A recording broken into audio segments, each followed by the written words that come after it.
עניין הכפית. אז זהו, העניין של הכפית זה קטע מסתורי נפלא בתוך הסרט, שהוא בעצם מסביר איזה משהו עמוק מאוד במחשבת ישראל, אפשר לקרוא לזה כך. אבל בואו ננסה לראות מה היה שם. אנחנו רואים את ניאו נכנס לחדר הזה שיושבים שם הילדים. הפוטנציאלס. כן, הפוטנציאלס. ורואים שם את אחד מהילדים, הוא מרים איזה כף, הוא מכופף אותה, ואז הוא מוסר אותה ישרה לניאו. ניאו מסתכל על הכף, מה עושים עם הדבר הזה? מה אני אמור לעשות עם זה? ואז הוא אומר לו, אל תנסה לכופף את הכף, זה בלתי אפשרי. אז ניאו מסתכל, מה זאת אומרת זה בלתי אפשרי? יש מישהו שכופף בננות? אז אני יכול לכופף גם את הכף הזאת, לא? אז מה זאת אומרת זה בלתי אפשרי? אז הוא אומר לו, רק תנסה לדעת את האמת. מה? מהי האמת? איזו האמת? האמת היא שאין פה כף בכלל. ואז ניאו שואל אותו, אין כף? הנה הכף. הכף היא פה ביד שלי. אז הוא אומר לו,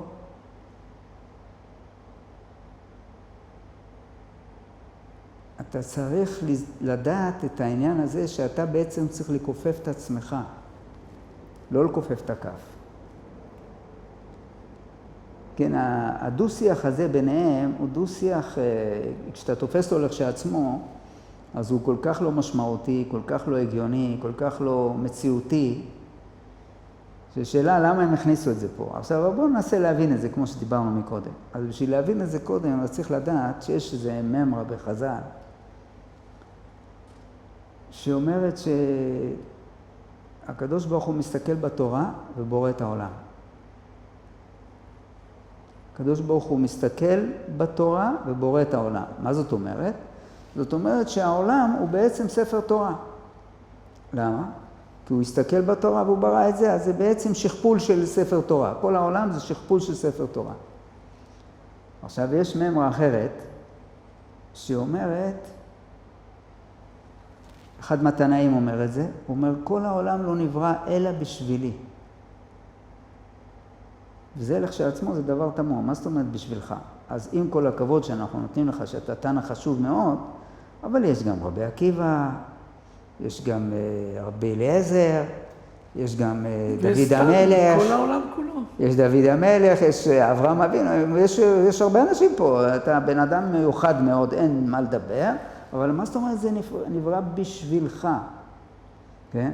ודבר ידוע שהתנאים, כל דיבור שלהם הוא כמו נוסחה מתמטית, זאת אומרת אין שום מילה מיותרת, שום אות מיותר. אז מה הוא אמר כשהוא אמר שזה נברא בשבילי? אז המשמעות הפשוטה של בשבילי זה בשביל שלי. זאת אומרת כל העולם לא נברא אלא בשביל שלי. מה הכוונה שזה נברא בשביל שלי? בשביל שלי זאת אומרת שהתנא מבין שכמו כל אדם שיש בו חלק אלוקא ממעל ממש, כן? אז הקדוש ברוך הוא מאפשר לו את האפשרות למצות או להוציא לפועל את כוחות הנפש שלו. ובעצם כל העולם זה איזה מין תרגיל שמתנה אותי בכדי שאני אצא לפועל בצורה הנכונה שלי. אז זאת אומרת שבשביל שאני הולך, אז הבורא בורא אותו בכל רגע ורגע, לפי המצב הנפשי שבו אני נתון, ולפי ההתנסויות שאני צריך להתנסות, והוא מפגיש אותי בשביל הזה עם האנשים שאני צריך לפגוש אותם, שהם יוציאו אותי לפועל בצורה הנכונה. ובעצם מה אני צריך לעשות? כמו שהקדוש ברוך הוא הסתכל בתורה וברא את העולם, אז אני צריך ללמוד את התורה הזאת בכדי להגיב נכון לעולם שהוא בורא כנגד עיניי. וזה בעצם ההתנסות שלי. כן? זאת אומרת שמה יוצא? אז יוצא שהצדיק הזה, התנא הזה, איך הוא תופס את החיים? הוא מבין שיש פה איזה עולם, כמו איזה מין פסק זמן מסוים שהכניסו אותי לפה, ואני מהלך בעולמי, בשביל שלי, והכל זה בשבילי. מה זאת אומרת בשבילי? הכל בשבילי, בשביל שלי, על מנת שאני אצא לפועל בצורה הנכונה. שאני אבין את המסר, מה רוצים ממני. בדיוק. ואני אפעל נכון. מה כל זה נוגע לכף? בדיוק זה מה שאני רוצה להגיד. זאת אומרת, אז מה שיוצא, זאת אומרת, כשהוא מחזיק לו את הכף בהתחלה, הוא אומר לו, אל תנסה לכופף את הכף, זה בלתי אפשרי. מה הכוונה שזה בלתי אפשרי? בציור שאנחנו... אל תנסה להיות מה שאתה לא. אל תנסה לפעול בתוך השביל הזה וליצור אותו. כן? זאת אומרת, אדם חושב, אני אעשה כל מיני תחמונים, אני ארמה את הבן אדם הזה, אני אשקר את זה, או אני אלך ואני אקבל דיפלומה ואני אעשה ככה, ואחרי זה אני אעשה את זה. אל תעשה את זה. הוא אומר לו, אתה לא יכול לעשות את זה. השביל הזה, כל המציאות של העולם, כמו שהוא נברא, האלם, כמו שבראו אותו, אז הקדוש ברוך הוא מסתכל בתורה והוא רוצה שאתה תגיב למה שהוא עשה, לא שאתה תפעל בתוך זה, בתור עצמך. כן? ואז הוא מסתכל על הכף, והוא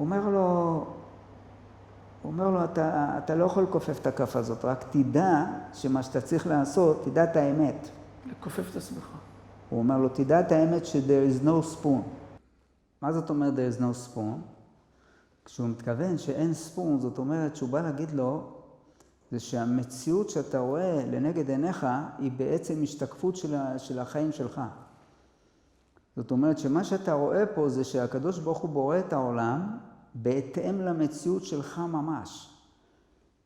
כן, וזה פלא פלאים, איך הקדוש ברוך הוא עושה את זה, כי מה שקורה פה זה שאתה רואה כאן איזה סינכרון נפלא ונורא מאוד. למשל, עכשיו אנחנו שנינו נפגשנו באותו שביל.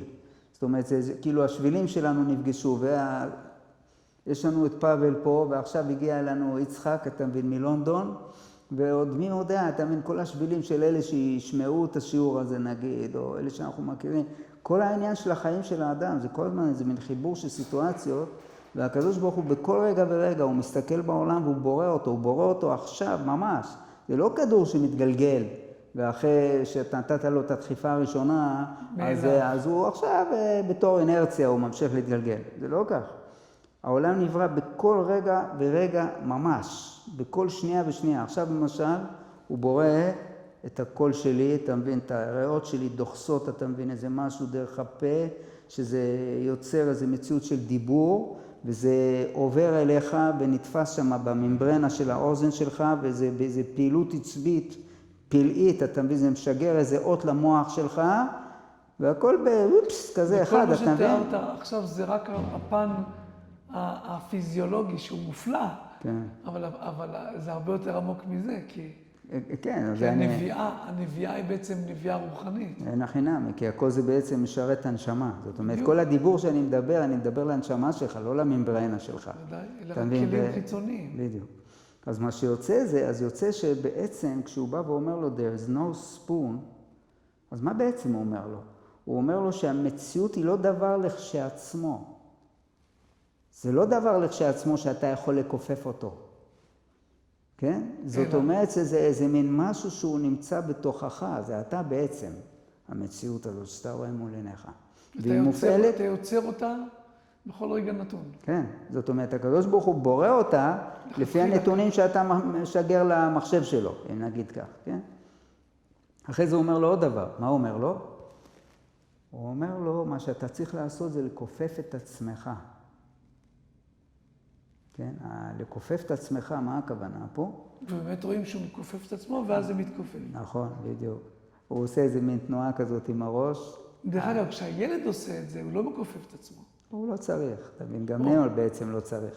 כי מה שהקטע פה, שסוף סוף אתה רואה שהכף מתכופפת. אז אתה אומר לו בהתחלה שאי אפשר לכופף את הכף. אתה לא יכול לעשות את זה, בסוף אתה רואה שהכף מתכופפת. מה הפשט בזה? זאת אומרת שאם אתה תצליח לחוף את עצמך במין צורה כזאת שאתה תעמוד בתנאי. לחוף אותיות כף. כן, בדיוק. זאת אומרת, או שאתה תצליח ללמוד או להסתכל בתורה ולהגיב נכון למציאות, אז בעצם אתה מכופף את הכף. מה הכוונה אתה מכופף את הכף? כמו שאמרנו, למשל, יש אחד שהוא כעסן. אז מה זה מי שכועס? מי שכועס, זאת אומרת שלא עושים את רצונו וזה מרגיז אותו.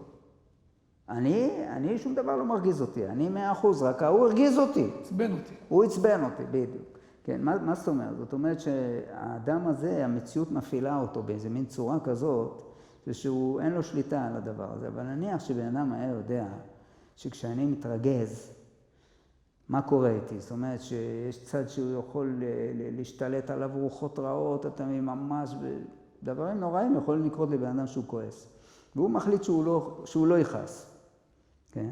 והוא מפעיל את הכוח התנגדות הזאת, שאף על פי שנוגעים לו במרכז העצבים, אתה בנקודות שבהחלט היו צריכות לפוצץ אותו, או לגרום לו ללחוץ על הכפתור האדום שמפוצץ את העולם, ואף על פי כן הוא יוצר איזו מציאות שלא, זה הקדוש ברוך הוא בורא את השביל הזה, והוא יצר את הפיצוץ הזה, או את העצבון הזה מול העיניי,